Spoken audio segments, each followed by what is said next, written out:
Have you ever stood in your own house and wondered how much of your life was quietly built by people you've never heard of? Because I did the research for this one, and by the end of it, I was walking around my own kitchen like a man being told his entire life was staged. Your car has windshield wipers. A woman did that. Your dishwasher exists solely because a woman got fed up. Your coffee tastes like coffee and not like a cup of wet soil because a woman fixed that. Chocolate chip cookies exist because a woman improvised. The vest that stops a bullet, a woman built the fibre. The software running the device you're watching this on right now, or listening to this on right now. Women were at the very beginning writing the rules. At some point, I stopped being impressed and started being suspicious. Because this is a pattern, not a coincidence. And I'm starting to think men have spent the last few centuries walking around acting like we built civilization, while women were quietly in the back installing the updates. So today, for Women's Month, we're going through the receipts properly, with dates, with names, and with the respect they've been waiting for a very, very long time for. I'm here to give it to you, ladies, because you deserve it. Let's start with the dishwasher, because this one's a bit personal for me. 1886. A woman named Josephine Cochrane is hosting dinner parties, and her servants keep chipping her good china while hand washing it. Now, most people, when something keeps breaking, they just get angry about it for a while and then go to bed. Josephine Cochrane looked at her broken plate and said, "Everybody out! I'm building technology." She designed compartments that held the dishes in place and water jets that blasted them clean.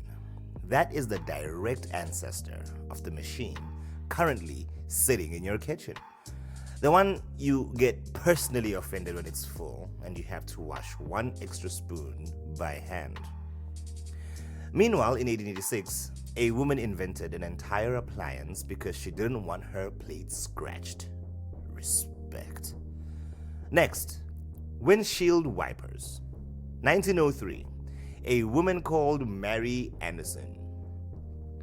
Before this, driving in the rain or snow was basically a video game where the final boss was seeing the road at all. Drivers had to lean out the window or stop the car and physically wipe the glass by hand in the middle of a storm while driving. And everybody had just accepted this. This was normal. This was what a Wednesday felt like. Mary Anderson looked at the situation and asked possibly the most South African question in human history. Why are we accepting this? She patented a manual device that swept water off the windshield from inside the car. Decades later, it became standard on every vehicle on Earth. Which matters a lot here, honestly, because South African driving already requires enough hazard detection. Potholes, taxis changing lanes without indicating, a robot that is out because of load shedding, so now the intersection is basically a four-way standoff of pure vibes. Or, like, speaking of vibes, there's this outsurance guy around my workplace. My God, that guy makes my morning. That guy dances the directions. Like, if you've never seen this, I'm sorry, but if you have, you know what I'm talking about. Like, he dances it. Like, how do you dance that thing? That job is very serious. You are in danger yourself. And let alone all the people you are directing. But vibes, just vibes. The last thing that anyone needs on top of that is also not being able to see because it's raining. So next time it's pouring rain, or the power's out and some guy in a buggy is treating a four-way stop like a suggestion, you can still actually see him coming. So say thank you to Mary Anderson. Now, coffee. I need everyone to sit down for this a little bit because I love coffee, especially if you are currently holding a cup, like I am. Okay, I'm not holding a cup, but if you love coffee like I do. 1908, a woman named Melitta Bentz is sick and tired of drinking coffee that comes with a bonus layer of wet grounds at the bottom of the cup. Some inventions put a man to the moon. Well, a man on the moon. This invention stopped coffee from attacking you before you'd even opened your eyes properly. She took a brass pot, punched holes in the bottom, lined it with a piece of blotting paper from her son's school book, and invented the paper coffee filter. She basically looked at a cup of coffee and said, "This beverage has too much texture." If you have ever made coffee this morning without chewing it, you are living inside Melitta Bentz's legacy. And I'm not talking about instant coffee. I'm talking about coffee. A friend of mine put me on to coffee. I've never been able to unsee instant coffee as fake coffee. Though I do enjoy a cup of Jacobs every now and then, but I find myself like, no, snap out of it, man. Go get coffee. And in this country where coffee is basically a legal requirement before anyone's allowed to speak to you in the morning, that woman deserves a national holiday, not just this paragraph.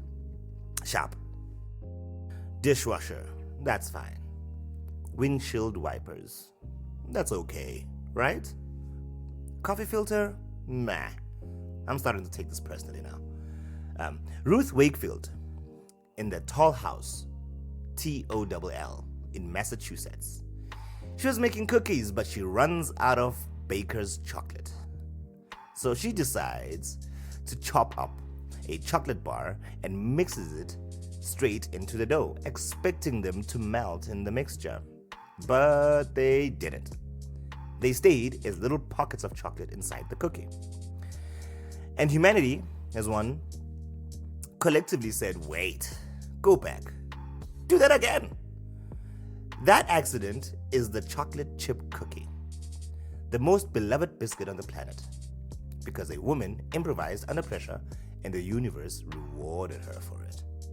All right, let's get a little heavier, because this one stopped me in my tracks. That'll make sense soon. Stephanie Kwolek, a chemist working through the 1960s on strong, lightweight fibers. In 1965, she discovers a particular solution that, once spun, produces a fiber stronger than steel by weight. That fiber becomes Kevlar, the material inside bullet-resistant vests, protective gear, and a long list of equipment that keeps people alive under fire. Imagine your boss asking you what you accomplished today, and you get to say, well, I made something that bullets don't really enjoy. That's a boss-level achievement in the actual game of survival. Now to computers. Stay with me if this isn't your area, because this one changes how you will think about your phone. Early computers had been given instructions in raw machine code, long strings of numbers, something like, and I promise if I'm not exaggerating the vibe of this, 0101. A programmer had to speak fluent robot just to make a machine add two numbers together. Grace Hopper was one of the people who looked at the process and said, we cannot keep doing this forever. She was instrumental in developing the compiler, a tool that let programmers write instructions in something closer to actual English, which the machine would then translate into code itself. She was also deeply involved in the development of COBOL, a programming language, decades later, that is still quietly running banks and government systems around the world. So every time your phone, your banking app, or your laptop does something complicated without you needing to speak binary at it, there is a real chance you're standing on ground that Grace Hopper cleared first. Next, Hedy Lamarr. Now, I want to be careful here because the internet loves to say Hedy Lamarr invented Wi-Fi, and that's not quite the full story. And honestly, the real story doesn't need the exaggeration to be impressive. Hedy Lamarr was a Hollywood film star in the 1930s and 40s. Glamorous, famous, the whole package. And during World War II, working with composer George Antheil, she co-developed a frequency-hopping communication system designed to stop enemies from jamming radio-guided torpedoes. That system didn't take off immediately, but decades later, the underlying idea, hopping a signal across different frequencies, became foundational to technologies that led to things like Bluetooth, the secure wireless communication as we understand it today. So, somewhere out there is a woman who was famous for her face and was quietly doing serious military engineering on the side. What a side hustle. My God. Meanwhile, I have personally lost an entire evening trying to get my Bluetooth headphones to pair with my own laptop.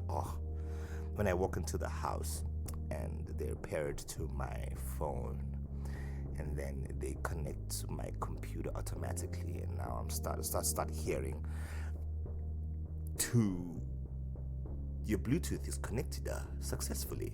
Come on. Shout out to Hedy. Last one. And this one is going to feel very familiar to anyone who has a doorbell camera. Marie van Brittan Brown. I hope I'm saying that right. Working in Queens in the 1960s in a neighborhood where response times from police were slow, decided she wanted to know exactly who was standing outside of her front door before she ever opened it. So she built a system, a camera that could look through the peepholes at different heights, a monitor inside the house to view whoever was outside, and a way to remotely unlock the door if she wanted to. She patented it in the late 1960s with her husband.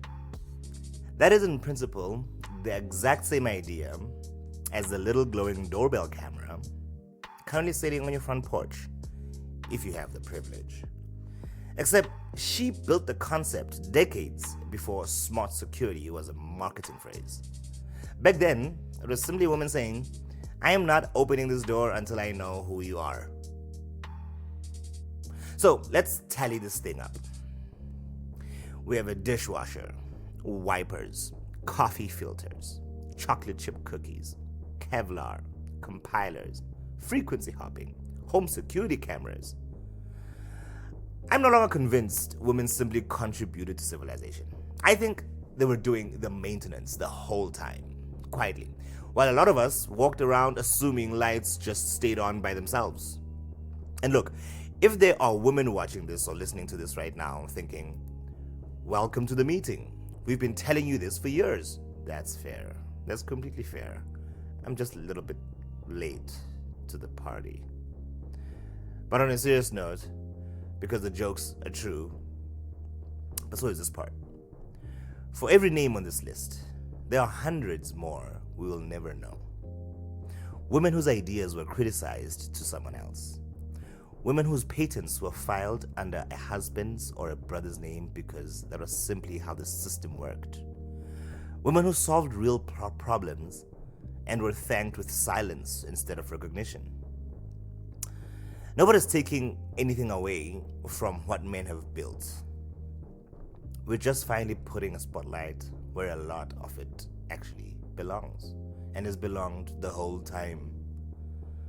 So if you're listening to this with your coffee made through paper filter, driving somewhere with clear windshields, using a phone running on decades of his software history, feeling safe behind a door you can see through before you open it, that's a debt, quietly paid down every single morning.